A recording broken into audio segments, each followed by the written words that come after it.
CLK,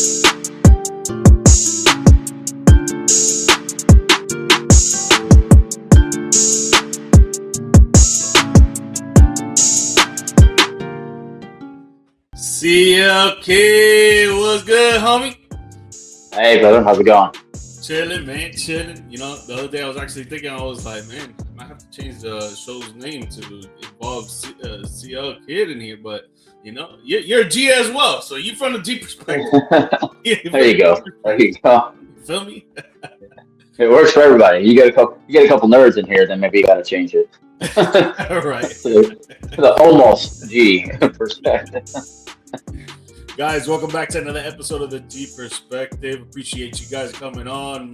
Today is March 10th, 2026. We're going to be talking about some NFL free agency that has been popping off, has been crazy. We're going to talk about the World Baseball Classic. A lot of those games have really been insane to watch. Yesterday versus USA and Mexico, what was it, second or third inning?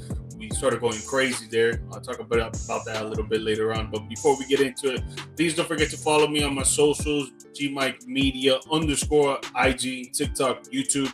The audio version of this podcast is available on all podcast platforms and on YouTube as well. CL, a lot of NFL free agency, man. A lot of NFL free agency has been going on. A lot of moves have been made. A couple of players going to new teams. Team signing, re-signing players, but right now, man, the breaking news that just broke about like 30 minutes ago is the fact that Max Crosby was traded to the Baltimore Ravens, right, last week. They gave up 2 first-round picks, 1 first-round pick this week, for this year, another first-round pick for next year. But today, he has failed his physical, and the Ravens have backed out from this deal, man. Yikes. I know you're excited as a Cincinnati Bengals fan. You don't really need to go up against that. Obviously, you got Myles Garrett of the Browns, and you got TJ Watt of the Steelers. The Ravens would have had Max Crosby. It would have been crazy for Joe Burrow in 6 games for the rest of the season, next season, and moving forward. But with just this breaking news happening, man, how do you feel about it? Oh, I feel great, obviously. I know they said there's some medical things there. They're not trying to give out too much information yet. But, I mean, this is as good as news as I'm going to get. This is as good as us signing somebody, taking away somebody from probably the best team in the division. I don't care what the standings are overall for the past couple of years or whatever. And I know Pittsburgh had a nice season here and there. But the Ravens don't seem to be in the division unless the Bengals are healthy. And even then, our defense can't match up with, not to say head-to-head with them, because they have a lot of gaps too. We light them up. But overall, our defense is horrendous. So to see this happen, it's great. Get them out of there. I don't want them there. Like, this is beautiful. So this is very good timing. Very happy about it because I've been hearing all this. You know, you see all the memes about Burrow and how he's going to have to go against the Bad Bunny and all that stuff, how he's going to have to go against Crosby and Garrett and Watt. Like any of that matters. Joe Burrow has played 2 games a year, so he's not going against any of those guys because he's never there anyway. But anyway, not to dog my own peoples. But no, interesting thing. It is kind of a weird situation. I wonder how much of this is, he failed the physical, but how much is it, well, maybe we felt like we gave up too much for a guy who did fail the physical, or that was borderline failing the physical. Did they find their way out of it? Because I'm sure if they had given up a second and a fourth, which is very unrealistic for a guy like that. But if that were the case, whatever he didn't do well in this physical, they would have looked past and found a way to make it happen. But I think they had a little buyer's remorse with the price, even though he's obviously worth it. Any little hindrance was going to be enough to make it end, but I am fine with it. Get him out of here. Back to the Raiders to waste your career. I love the guy. I think he's one of the best players defensively in the league, but I don't need none of that noise in the AFC. Well, the AFC North. Yeah. No, for sure. You guys in the AFC North is going to be a sign of relief for the Cincinnati Bengals, for the Pittsburgh Steelers, for the Cleveland Browns. Definitely their quarterbacks, their offense overall. For sure, it's going to be a relief, right? I think with the physical itself, they probably saw something that obviously he failed a physical. There's not a lot of details that have come out about that, but the true known fact is that he just failed the physical, right? when they probably saw what it was that he failed, they probably didn't really like it. Like you said, I think it goes hand in hand. They were like, man, we gave up a lot for this guy, and he's failing a physical already. What does that mean for the future? Can he maintain himself? Can he stay healthy? Or maybe it's even worse than that, and it could be, he was a drug addict before. I hope it's not. I hope it's not that situation, and I really hope that he is sober and he's been past that and he hasn't relapsed. But what if that is the case as well? Now the Baltimore Ravens are looking at it like, damn, can he get back on the grind and get back to being sober and stay sober for the next however many years he's going to be with us? It's a big question mark right there, right? I think his play speaks for itself. I think he's well enough to be a part of the team, to be a part of that organization and try to help them win. But when it comes to obviously failing a physical, there was some concerns there and they didn't want to keep it going. So they were like, yo, you know what? We're going to back out from this trade, man. We're going to get these 2 picks back, and the Raiders are going to have to do what it does with them, and they figure out what they're going to do with Crosby. And that comes to my question here. Do you think he's still going to remain with the Raiders, assuming he could pass another physical, right? If he gets traded to another team, do you think he goes to another team? If so, which team? If not, if you think he's going to go to the Raiders, do you think it's going to be a long haul for him and the Raiders, knowing the turmoil that they got going on in that whole organization? I mean, if they were a more responsible team, I would say they'd find another way to make it work. Obviously, it'd be kind of weird to see the Ravens pass on it because he did have that left knee surgery with the meniscus, so that was something that probably flagged it if it were the injury. But aside from that, it's like, how do you, who do you send them to? Who's going to approve the injury compared to you just had the Ravens deny it? And the other team, again, if this was New England, Kansas City, one of these big name franchises that handles things well, then sure, I would say they find a way to move him somewhere that would make him happy and make them happy. But at this point, I think he's just going to end up rotting there. And, I'm not saying that, who knows with Brady and, him being involved in whatever way he wants to be involved, whether or not he's willing to put some extra thought into making it happen for him, or if he just kind of comes into the locker room and says, hey, this is an opportunity. It's meant to be, stay here, be a leader, see what we build, give us a chance. We got new semi-ownership here. Maybe it's an opportunity. We got a new coach or quarterback coming in, new coaching coming in. It's going to be a fresh start. We'll build around you. Maybe they'll say all the right things, right? I just don't see the Raiders being like dynamic enough to flip him for a much lesser price somewhere else. And I don't know who's willing to take that price that they just gave to the Ravens. Yeah, I kind of see that point there because, top defensive end in the league, top 10 defensive end in the league. So you're going to be asking a lot for him. But now with the physical being failed, teams are going to be like, is he going to be able to play for us? Is he going to be able to pass a physical for us? Who knows? So maybe if you give him at a discount, maybe we'll take him off your hands. But if you're not willing to give him at a discount, then, you guys are stuck like Chuck, and you're going to have to stay with him. But I honestly don't think that's going to happen. I think the turmoil there is too great right now. I feel like on Crosby's side, he has some issues with the organization right now. Obviously, he wants to win, but I think it goes more than that. I think it goes deep in the locker room as well. It goes deep with the front office. It goes deep with Tom Brady. I've heard several rumors that there's some things about Tom Brady that he doesn't really like it, in that aspect. So I think just for both sides, it's going to be like just crushing heads and going like this all the time when it comes to thoughts and stuff, what they want to do with the team and moving forward. So I don't really feel like the Raiders are going to try to keep him, man. I think they will give him away for a discounted price. And who knows, man, like a team that really, really needs a defensive end, a good showtime stopper when it comes to the run defense and pressuring the quarterback, get them to throw some incompletions or some picks just because he's running at them. I think a lot of teams are be willing to look over the fact that he failed the physical, give him another chance to pass their own physical and try to trade for him and get them on their teams for sure.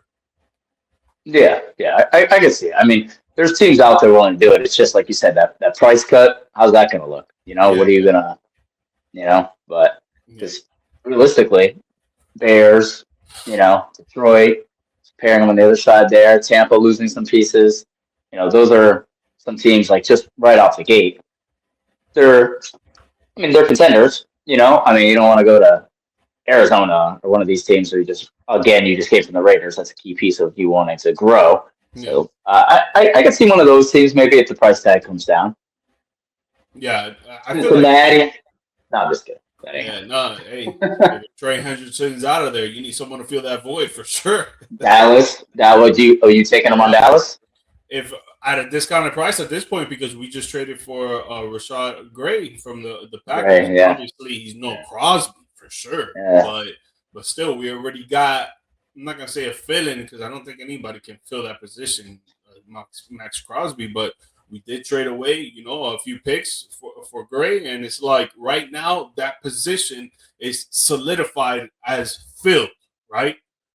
Bring in Max Crosby. Now we're gonna have to do something about Gray, either trade him off or try to move him, back to the second string, third string. Again, we just gave up picks for this guy, so it's kind of like a lose-lose in that situation. But I don't know. Let's see, man. I feel like Max Crosby still is able to bounce back from this, man. I feel like I feel physical. Maybe it was just the timing of it. Maybe he wasn't fully healed. I hope it's not the drug thing. I just brought that up because of what it was in the past. I really hope it's not that, but hopefully it's just it's just something that it was bad timing and he did the physical and he just failed at that moment. But maybe he could pass another one later on if they do try to trade him. If he stays with the Raiders, man, I feel like if they can get over that whole drama and get past it and just think about just trying to win football games, and especially what we're going to talk about now with the additions that they made, they could be one of the best defenses in the league.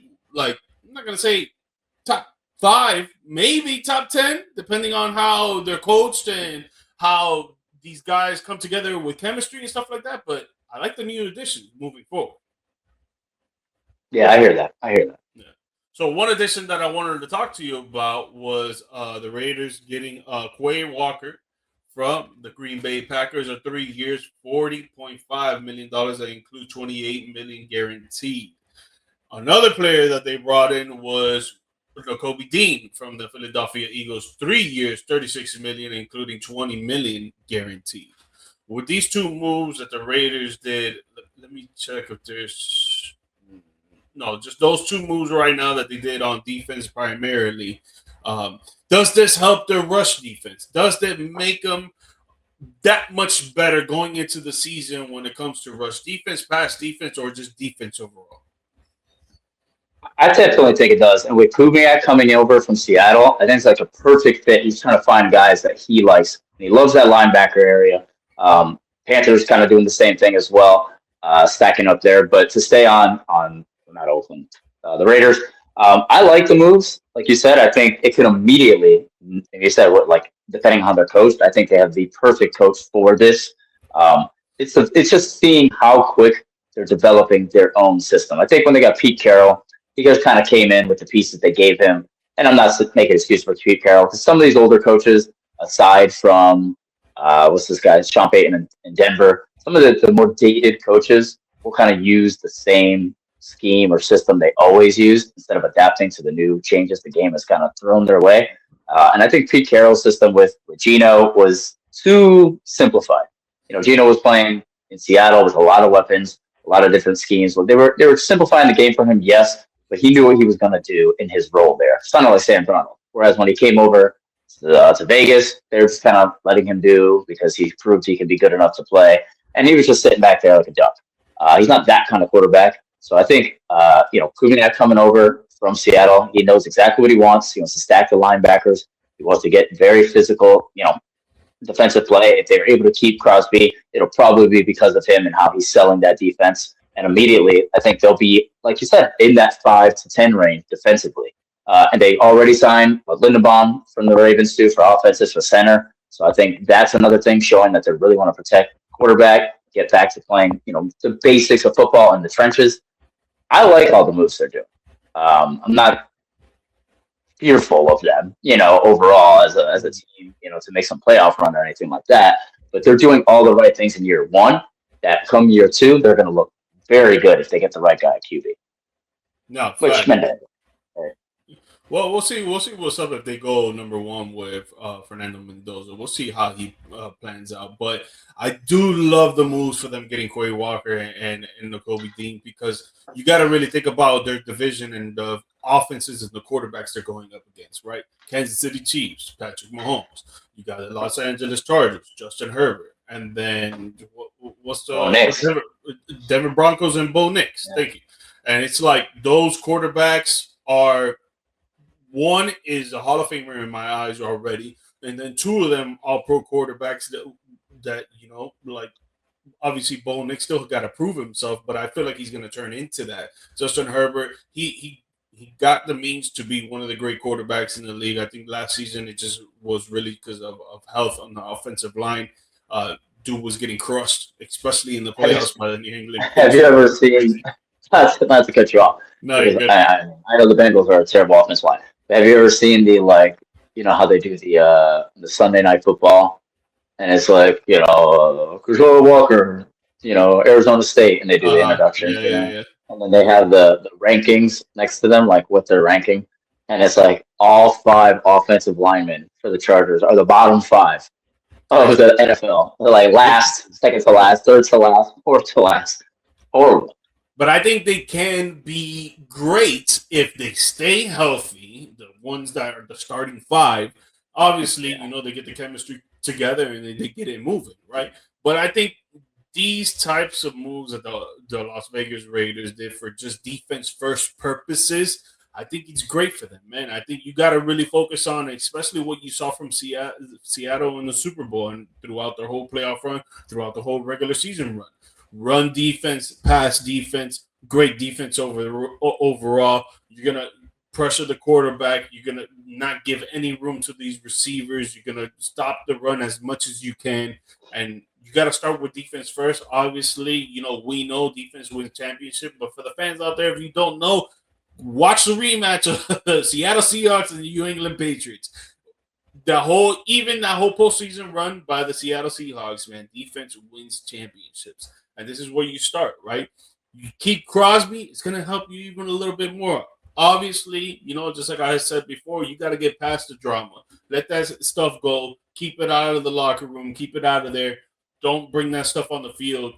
If they're able to get past that, they can work together. Quay Walker, Nakobe Dean, Max Crosby. Dude, that's a scary rush defense to go up against. Yeah. Yeah. Scary rush defense. And now, now they're going to 3-4 instead. I think they were 4-3 now because they have new coordinator Leonard or whatever. So that pass rush is going to be, assuming Crosby's healthy and whatever. And he stays. And he stays. Yeah. I think that's. I mean, I hope we don't play them. That's one of those stupid teams that, I like when they play our division because they give the Steelers a problem, but this might be one of those years where they give us a problem. So. Yeah, bro. No. They're going to be insane for sure. You brought up the Panthers, so we'll talk about the Panthers here. They signed Devin Lloyd out of Jacksonville Jaguars, and they signed Jaden Phillips, that he was traded from the Miami Dolphins to the Philadelphia Eagles at the trade deadline this offseason. He decided to sign with the Carolina Panthers. The Panthers right now, man, with those defensive moves that they're doing as well, they look pretty damn good in a division that is pretty damn weak. Their defense looked pretty solid last year. You saw Bryce Young, he was doing his thing and he was moving forward with the offense. They lost Rico Dotto because he actually signed with the Pittsburgh Steelers, which he was a great addition for them with the rush game and a lot of touchdowns that he actually scored, a lot of points that he put up on the board for his team against other teams.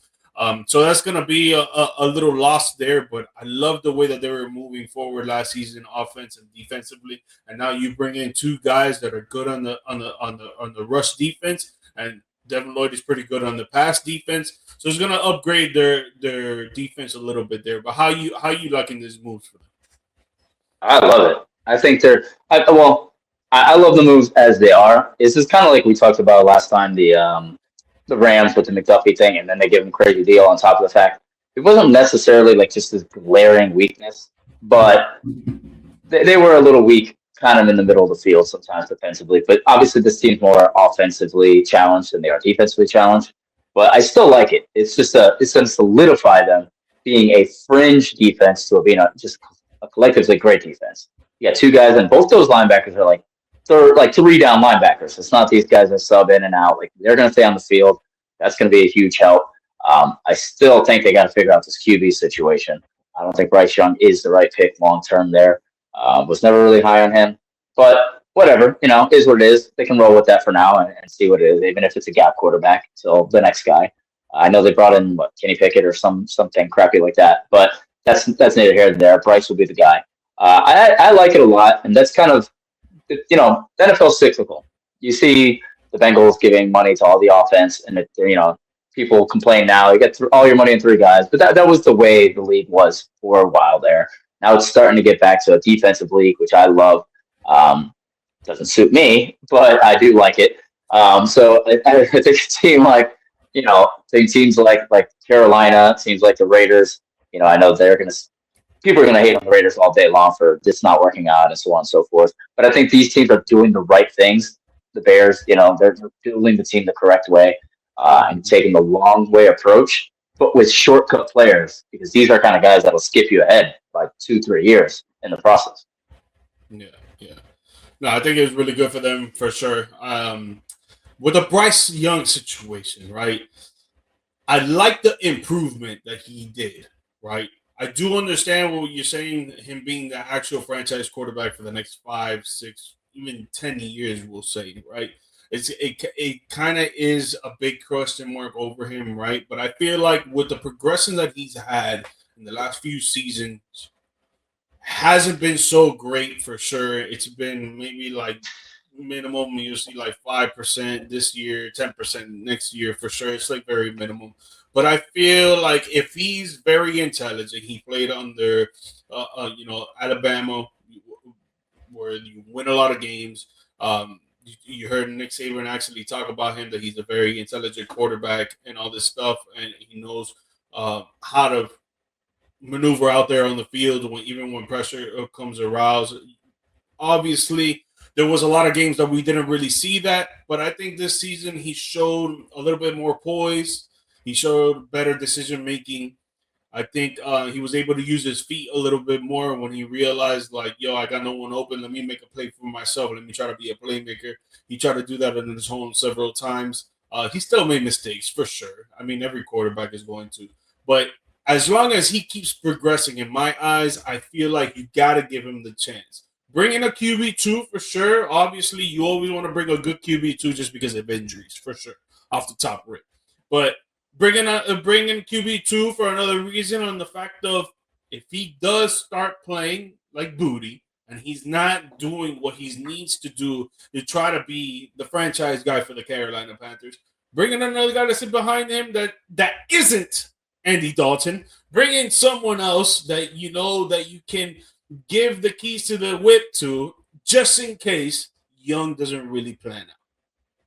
Yeah, I agree. And they're going to have to kind of do that soon, because Rico Dowdle's a huge piece of like security blanket for them. And now with him gone, I know he was a no-name Cowboy thing, and then look what he did, right? But like, I don't know how well he'll do in Pittsburgh, because we've seen guys go there that were like, whoa, and they did nothing. But either way, I don't care. But premise being, for Carolina, they kind of lost a huge safety blanket there. And I like Chuba Hubbard a lot, but, they had a good 2-down thing going, kind of like Seattle did with Kenneth Walker and Charbonnet before the injury. So Kenneth Walker we'll get into as well. But I do think they need to get somebody. And they can get them in the draft. It's a deep running back draft. But they're going to need something there, because they have a middle-of-the-pack offensive line, good enough to be protected, not great to just give Bryce Young all the time in the world. But we'll see. I like the defensive approach. Yeah, no, I love the defense for sure. I love it a lot. I mean, and I do like Ted McMillan. I think he's a great rookie of the year, offensive player of the year, offensive rookie of the year. I'm sorry. Great addition for them for sure. And I feel like if they can add, one more piece and try to get the offense a little bit more going, I think they could do some work. But that defense for sure primarily is what I like the most. Definitely. Yeah, especially like I said, in the division, that's anybody's every year.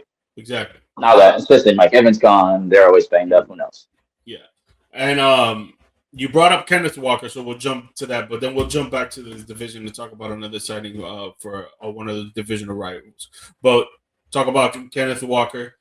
Leave Seattle Seahawks, NFL Super Bowl MVP, decides, I'm not going back to the Seattle Seahawks. I'm going to go to another team that will probably get me to the promised land as well. And I feel like this comes with several things to me on why he signed with Kansas City and then why he didn't re-sign with the Seattle Seahawks. But I want to hear your thoughts on it first. It's an interesting situation there because he kind of solidified himself as the one there with Charbonnet getting hurt.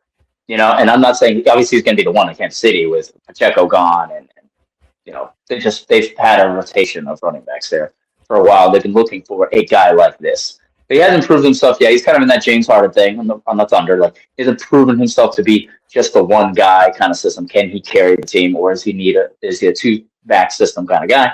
I think he's his chance he's looking for, especially when you have a guy like Mahomes that's going to give you the opportunity to be fearful of the throw and the pass, so therefore you can hand the ball off and get not cheap stats. You still got to run the ball well and do what you got to do. But it's an opportunity for him to stack up easy stats with a guy like that. And obviously Darnold played great all year long, but he's a traditional back where you watch for the run game instead of having to overprotect for the pass game. And he was still able to do great there. So I think it's kind of I know it's mainly money. I know that they have the videos going on with Seattle and the celebration and all that. I'm not really buying too much into that. But overall, I know it was like a huge financial thing. He wanted to get paid. He wanted to be paid like a guy who didn't just win a Super Bowl MVP. Like, he was a legitimate running back. I understand why Seattle wouldn't want to pay for that yet, because he had not proven that to himself yet in terms of their eyes. But he got his money. He went to a team that's a great franchise and it's a great fit. I don't really like it because they're a team that's always just floating out there, falling for the Bengals, and that just seems like what it is. But I mean, he's young enough. I get it. I like the deal for him and for both sides. And if you're Seattle, you got some other things to address, so you save a little money on a person that you are not sure could be your or backed out. Yeah. So for me, I really feel like the fact that he didn't sign there, I agree with you. It is primarily about money, right? But the other thing is that you lose your offensive coordinator. He's gone. He's going somewhere else, and he's going to go head coach another team, right? So that offense will probably change a lot with a new offensive coordinator. We'll see what happens. Second, the fact that they gave more touchdown opportunities to Zach Charbonnet, instead of giving it to Kenneth Walker, was kind of like a disrespectful blow to the face, in my opinion, in his eyes, because, dude, I'm out here getting you 60, 70, 80 yards in some games, and then when I come to the red zone, you're going to take me out and put this guy in because he's a little bit bigger than me and he could get through the hole and stuff like that. Yeah, don't get me wrong. It is smart play calling on offensive coordinator's part. Chad Burnett, a little heavier, a little stronger. He could get in there. He could break tackles and get inside the red zone. For sure, it is smart. But sometimes you got to reward your guys that are actually out there putting in the work more than the backup, right? That's just my way of thinking about it, right? Then you go and look, all right, they don't want to pay me.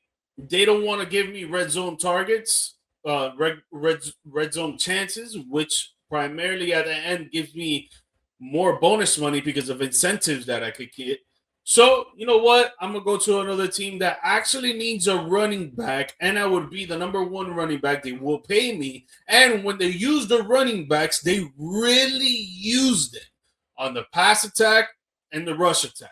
Obviously, he's going to be a good blocking back as well for the Patrick Mahomes, but even then, when they design plays to get him out to the outside and do a little check down pass, Patrick Mahomes is going to probably give him about 4 to 5 targets a game. He's probably going to rush the ball at least 15 times per game. And, dude, the guy can easily get 100 yards per game with at least a touchdown if given the red zone opportunity.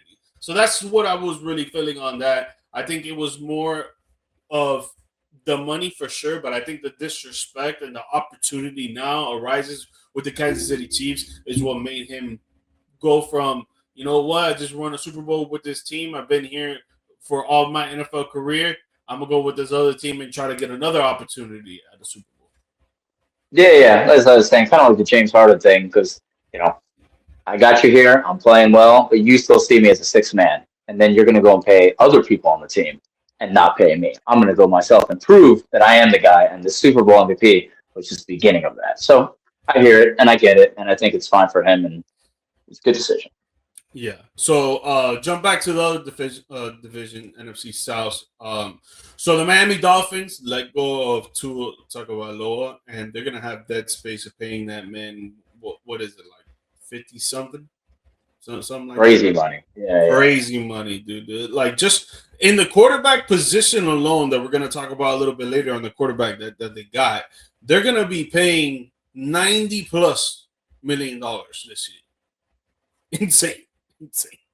But he got released by the Miami Dolphins, so he looked elsewhere, and he got signed by the Atlanta Falcons as a 1 year deal, which was, I think, what, 2 point something $1 million, something like that. Yeah, nothing. Yeah, nothing crazy. Yeah, nothing crazy. And I guess, like, on his side, he was like, "Yo, don't worry about the money. I just want the opportunity, give him the chance, to go out there and prove myself." Michael Penix Jr., I think he's still on that injury, if I'm not mistaken, another knee injury. Kirk Cousins, they let go. He's not going to be there no more. So the quarterback competition room is going to be tight there. And I think Tua, if Michael Penix doesn't come back healthy soon enough, I think Tua will be the number one QB there. What do you think? Yeah, I think so too. Because Penix isn't ready to come back. So I mean, maybe they're trying to say like he could still come back, but I don't know. If you're not ready to go, then you're going to want to rehab him. He's still young enough. You don't want to just throw him out there. It's a perfect storyline to give this guy a chance to start. You give two of an opportunity, see what you got there. You just give him a little bit of money, nothing big, just stuff enough to bring him in. But I do know that they're trying to establish thing like a single guy there. But if Penix is banged up and he's coming off major surgeries, he signed Tua. He is the perceived backup. I think his career has gone in that direction. So that if you were to, let's say he was playing okay for 2-3 weeks, Penix comes back. Let's just say that's the situation. And he just plays okay, doesn't play great. Benching him and making him the backup for Penix wouldn't seem crazy. I think they're in a situation where they have the room to do that, and it'll be fine. If he comes back and he's just balling out, then you just got to roll with it, and you got to look at Penix and go, "Hey, you were hurt. This is what it is." You can't even be upset about it. But so it's kind of a win-win for them. I don't really win-win in a way that I don't really believe in either quarterback. To be real with you, Penix is somebody who I loved in college for college. I already going into the NFL was never big on him. I'd like to be wrong. I'm not saying he's a scrub or anything like that. He has talent. I just don't see it on the NFL level. And Tua, I felt the same way about. I was all in on this like tank for Tua. I was like, no, give me Burrow. I know that the injuries haven't really panned out for us either, but just ability wise, I didn't see it in Tua either. I think out of the two, I would probably rather roll with Penix and see what I got. But I understand, like, if Tua gets to start, roll with it. But if both are healthy, I think Penix will be the guy. Yeah. No, I definitely think that Penix is going to be the guy. They drafted him high for a reason. They saw something in him that would be the franchise guy. Just had unfortunate situations with his knees, and hopefully that doesn't really ruin his career, because knee injuries are nothing to be played with.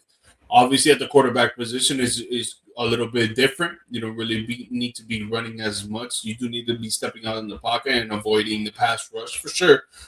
Sometimes even playmaking and running out and do your own thing. But most of the time, you're in the pocket. You can just sit still and you can throw the ball, right? Where I think Tua actually really lives on. Really, he's not going to be running out there and playmaking. And I think that this situation is actually a great situation for him, because at the running back, you got Bijan Robinson. Receivers, you got Drake London, you got Kenny Pick, Kyle Pitts, and I think they just signed another receiver right now. I forgot who it was. I think they just signed another one, and they have some draft capital that they could bring in another receiver, right? Yeah. just what I'm saying is that their offensive arsenal is pretty damn good. Like I feel like Oh, Dotson, they have Dotson too.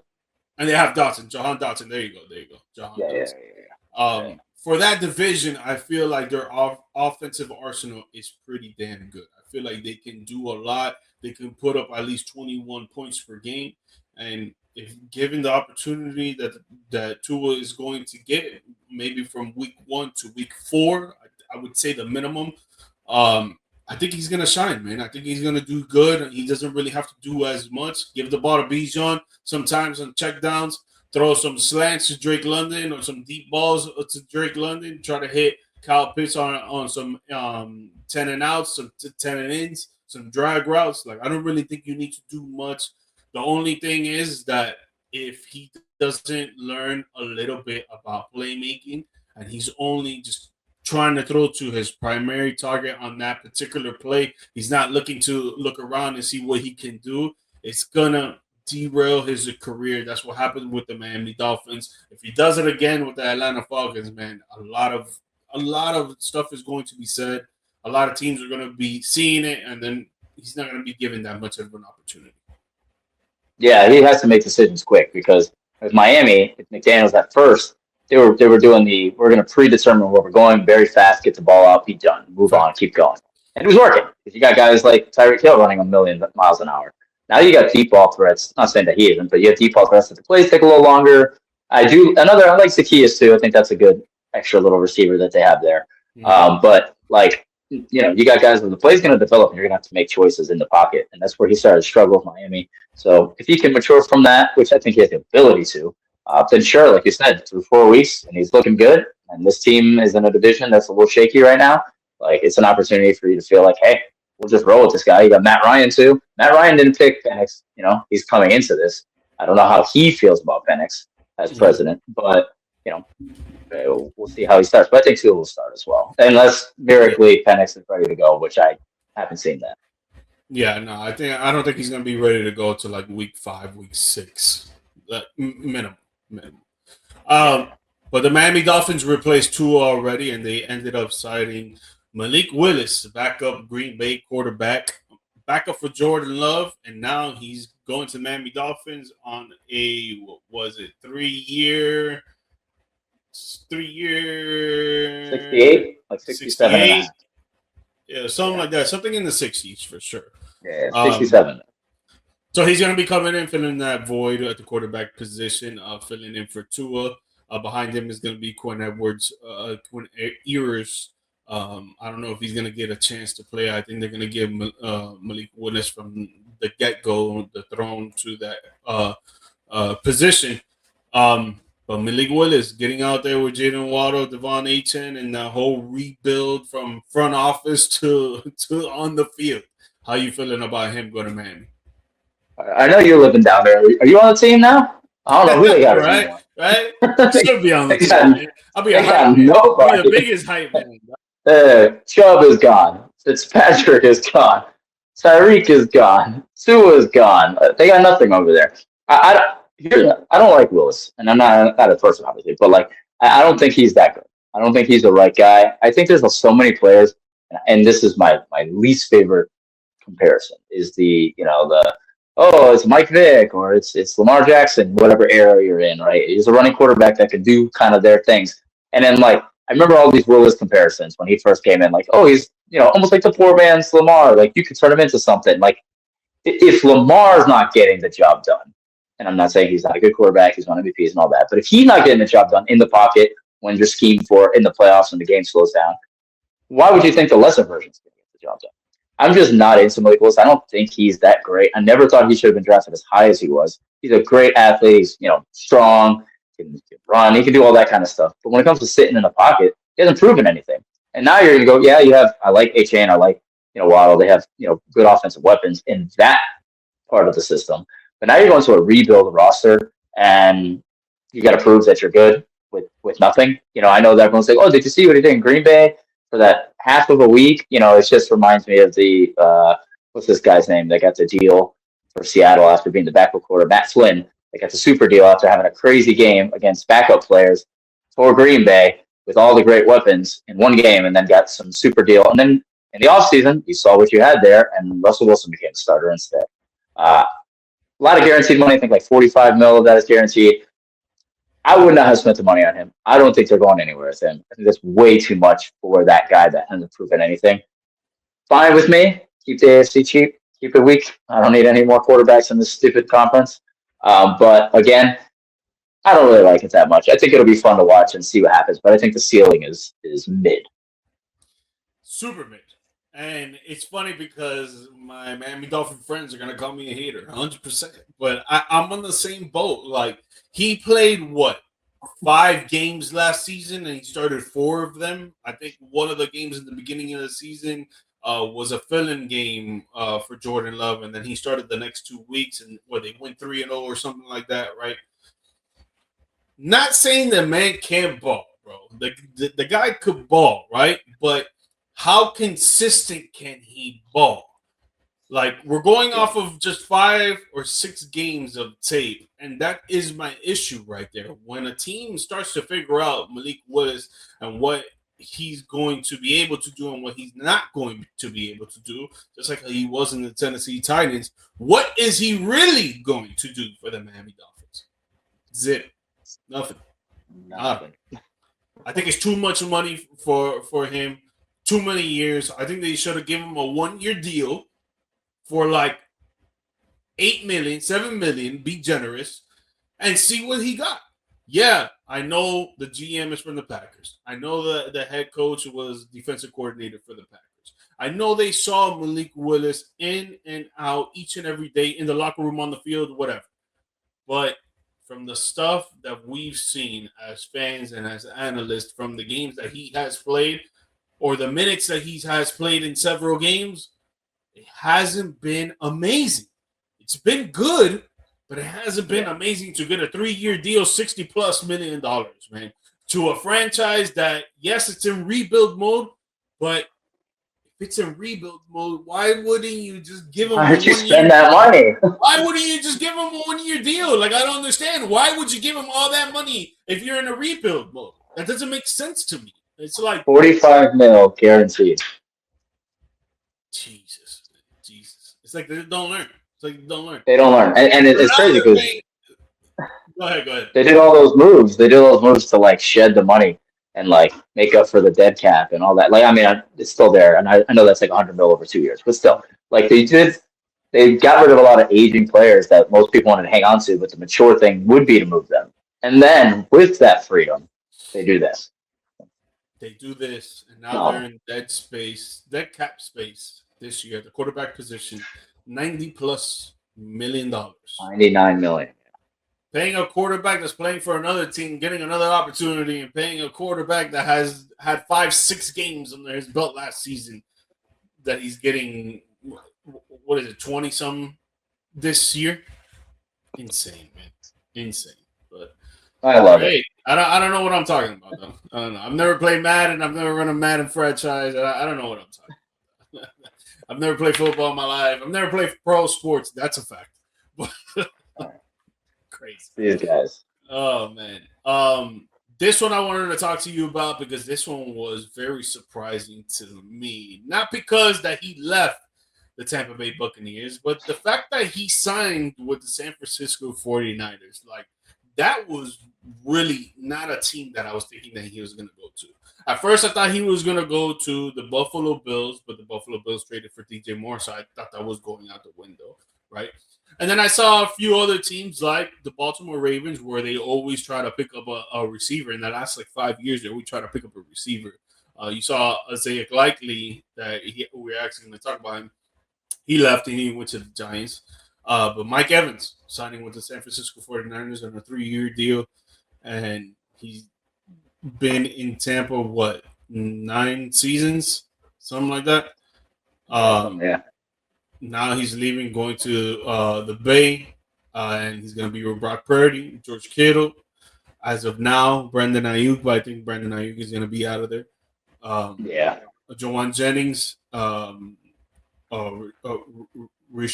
Parcell, I think that's how you pronounce his name. No, Pearsall, yes, thank you. And great coach in Kyle Shanahan. How do you like this move for the Niners? I like the move for the Niners. I do think some of those guys might not be back.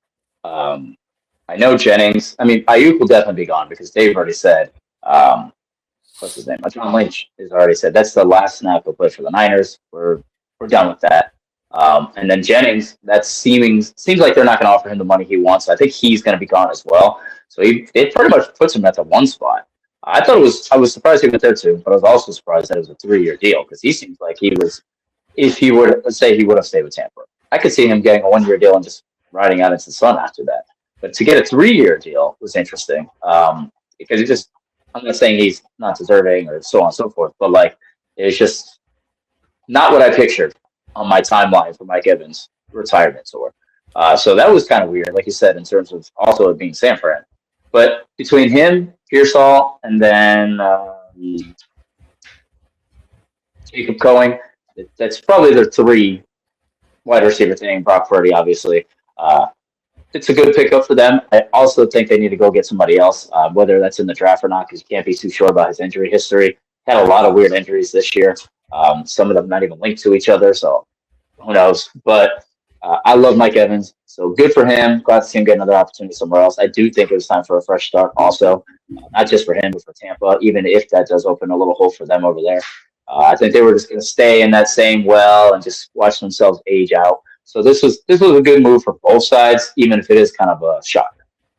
Yeah, I think it's a good move for both sides. I think, Mike Evans is a great receiver, all pro. I think he's very underrated. But it's like the San Francisco 49ers just love to have injured players. Like, I feel like they don't go away from that. They just rather have players that get injured all the time and not there on the field, and they rather pay them for their likeness and their name, like if it's NIL, instead of asking out there on the field. Like, it's insane to me. It's insane to me. But he is a great receiver, man. I think it's a good run. I think it's a good play for them. I think filling in that void of obviously Debo Samuel being gone a year ago.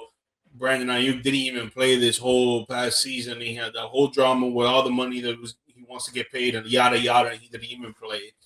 CMC always in and out on the field. George Kittle actually got injured. In the beginning of the season, came back, and then he got injured again at the end of the season. Jawan Jennings had a crazy season where he looked like a Pro Bowl wide receiver, and if they're healthy, obviously Fred Roner didn't play, so that defense was a little bit shaky with the captain not being there. But if being healthy, man, this team together plus Mike Evans, it's gonna look scary, bro. It's gonna look scary for the NFC. Have you read up on the electrical field theory over there? Mm-hmm. Another injury type player to go play at the field of electricity. See what happens. Demolish that whole thing and start a brand new, man. For that, you put concrete and let them play on sneakers. Let them practice in sneakers. Yeah, and they just have so many injuries. So many, bro. So many. I remember go after an injury play guy. I think week 3, 4, or 5, one of those. I was looking through the injury reports on all the teams. I was like bored one day, just looking at the injury reports for fantasy and for betting purposes or whatever. And I went to San Fran, and they had 27 injured players. Some minor, some major, some literally questionable, but 27 questionable players. Injured questionable. Insane. Yeah, they had a game where I think 6 of their top 7 ranked players were all out, and then they won. My damn it! And they won. No justice. That's coaching, right? That's coaching. At the end of the day, that is coaching, bro. 100%, man. You get players to buy in, even though they're second string, third string, and you get them to buy in and actually go out there and put their hearts on the line, blood, sweat, and tears to go out there and get a dub, man. Yeah, and it was like the Rams or somebody. It was somebody pretty good they played. So I bet. I feel like the Niners always play good teams. They probably have like 2-3 weeks that they play trash teams, but other than that, yeah. Few more I want to talk about. Giants taking Isaiah Likely on a 3-year, $40 million deal. How you feel about that for Jackson Dart, Cam Scatterbull? John Harbaugh to the realm of the new head coaching position, and Malik Neighbors. How do you feel for that offense?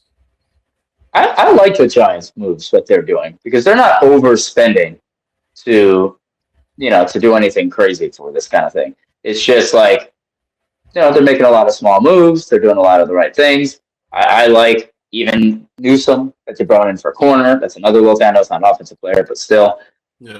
I think they're doing. I trust anything that Harbaugh's doing. I thought he was the right piece right out the gate. I wanted him. Not going to happen. Somehow, Bengals still have our coach. But Gonna either be way, Cincinnati. yeah, I don't want to talk about them. But it's a good fit. I think that's the right move. Everything's just going well for what they have going so far since the coaching change. So I don't know if Jackson Dart's the guy forever, but I like his energy. I think he's the right personality for the Giants as long as things are going well. Because it's kind of like Rex Ryan on the Jets back in the day when he had the antics going and he was loud and proud and yapping up.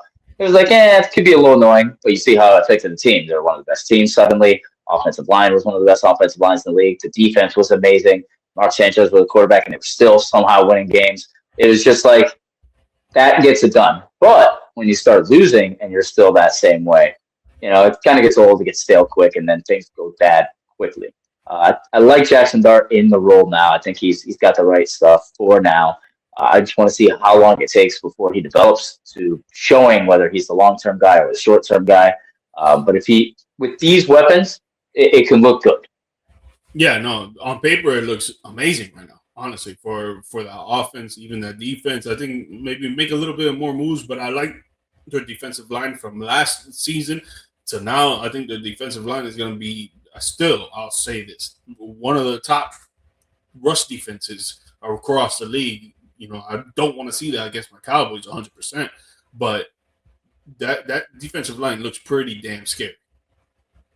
I don't want to go away from it, but it kind of has to be talked about really quick. Are you aware of what's going on in the Miami Heat game right now? Did you see that Bam scored 30 points in the first quarter? Did you see that with 3 minutes left in the game, Bam has 77 points? Holy shit. I gotta see it. 20 of 41 shooting. Yeah, I got it on over here. 77 points. He has 37 free throw attempts. It's wild.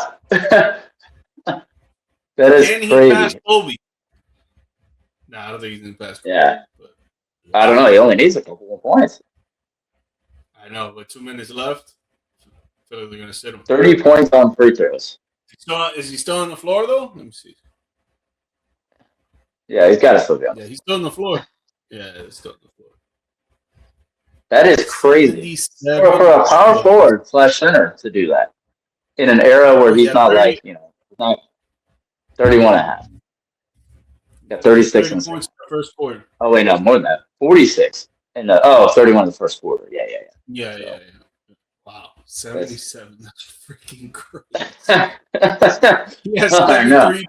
He shot 22 3-pointers. He made 7 of them. And he has 37 free throw attempts. That is I hate looking at stats like that because it's like, I don't want to water it down. Yeah, he's coming back on the court right now. 2:05 in the game. I have it going on over here. But I didn't realize, I've been looking at it, I didn't realize he had that many points because I have the volume off. Are the Wizards that trash? Yes. Yeah. I'm considering going to the Wizards game here in Orlando 2 days from now, just for the heck of it. But sheesh. Paulo dropped 50. Oh, damn, commercial break. Well, whatever. Not to take away, but that was just crazy. Whoa.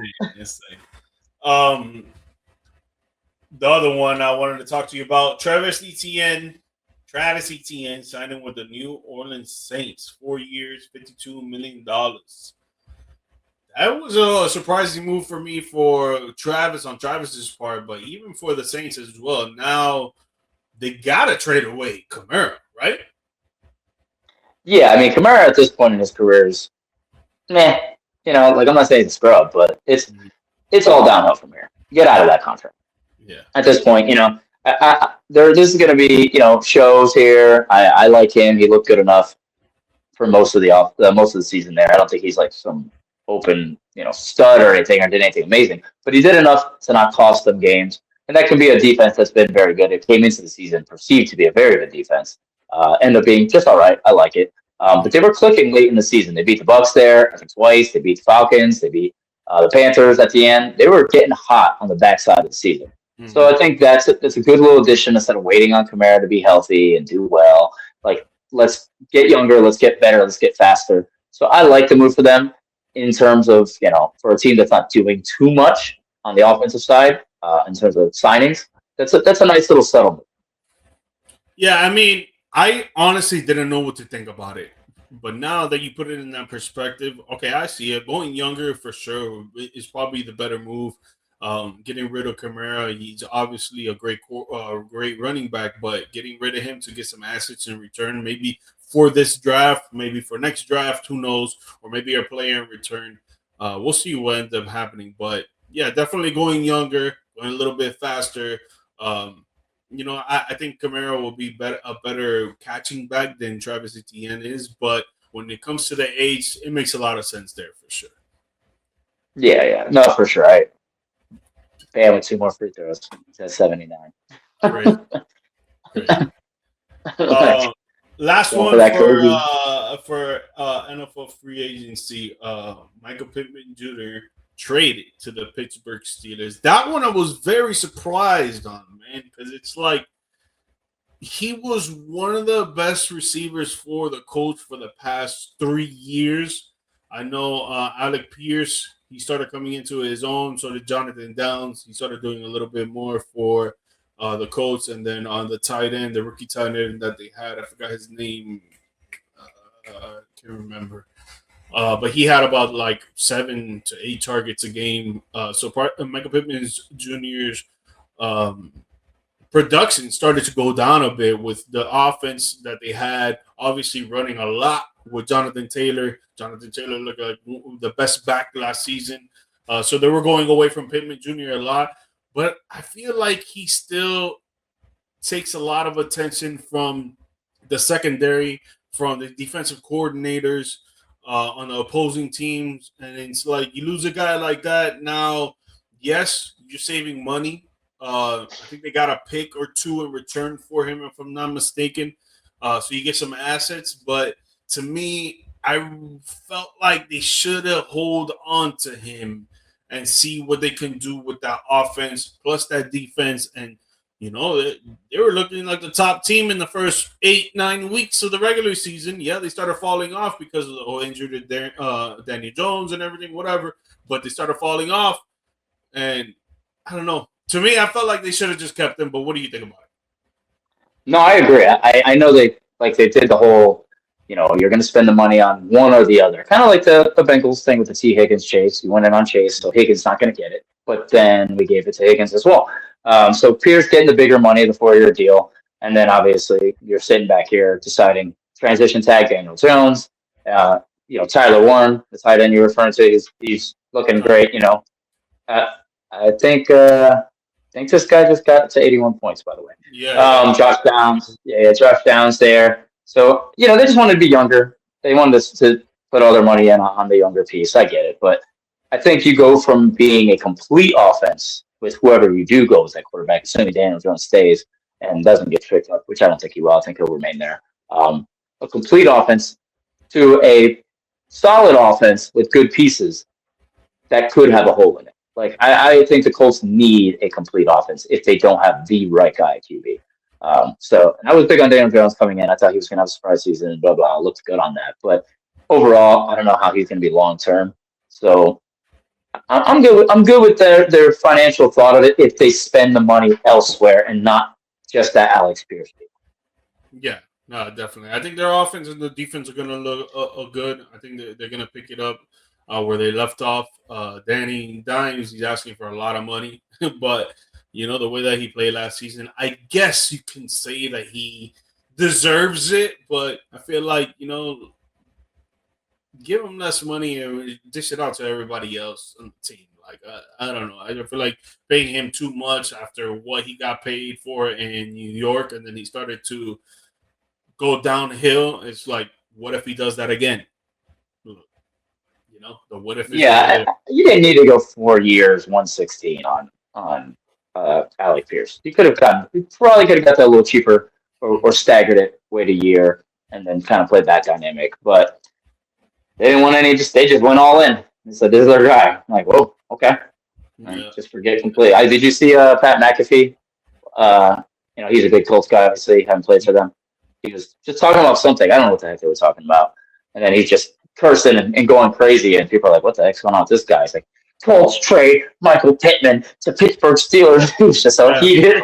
He's Like, like, yeah, "What are we doing?" I don't get it. I don't get it. Like, bro, he was Yeah, primarily one of your best targets for the last 3 seasons, and you give him away yeah. because obviously you're trying to save money, go younger, but still, he's still a dude that can be reckoned with at the wide receiver position.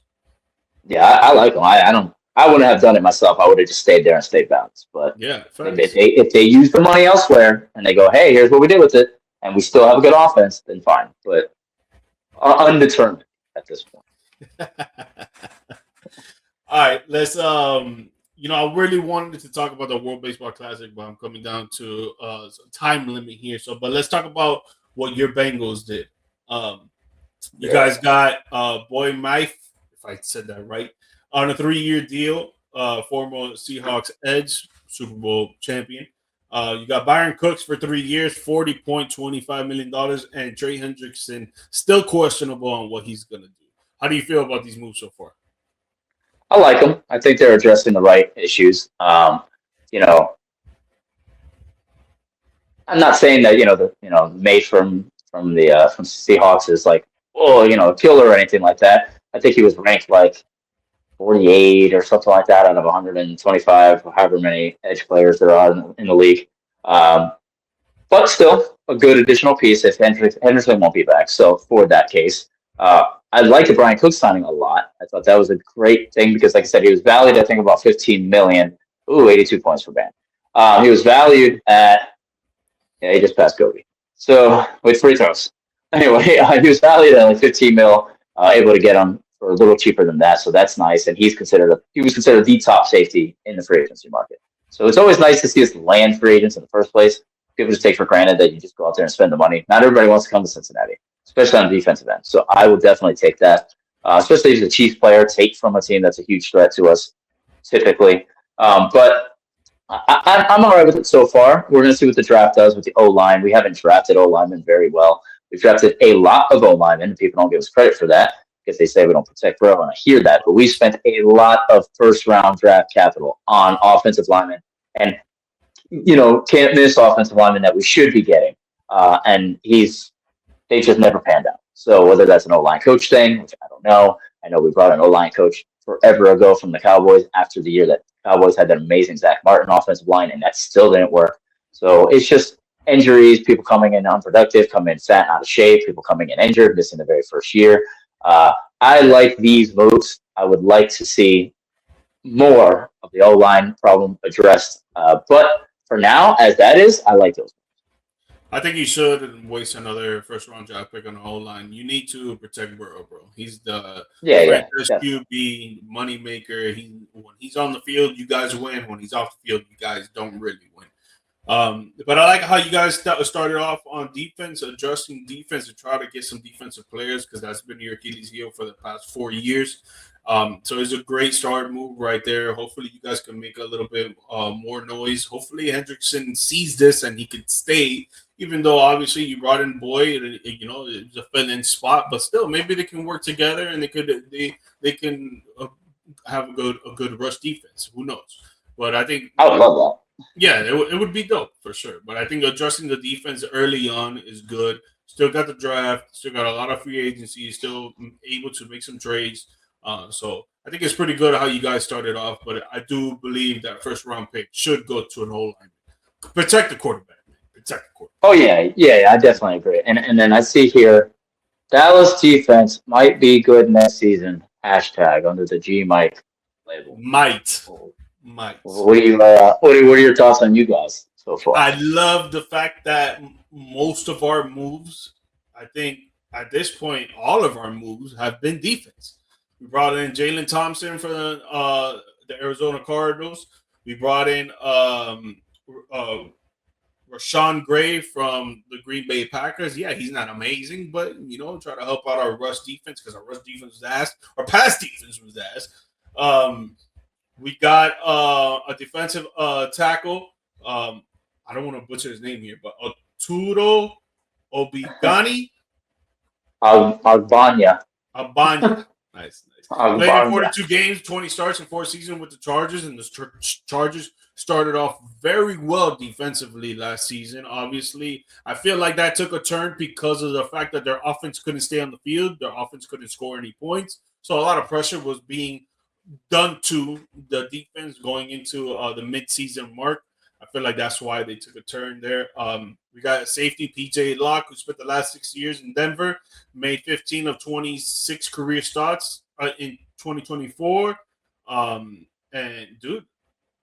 he's been known to be with our defensive coordinator, Christian Parker. So I feel like the moves that we made on defense have been really, really well.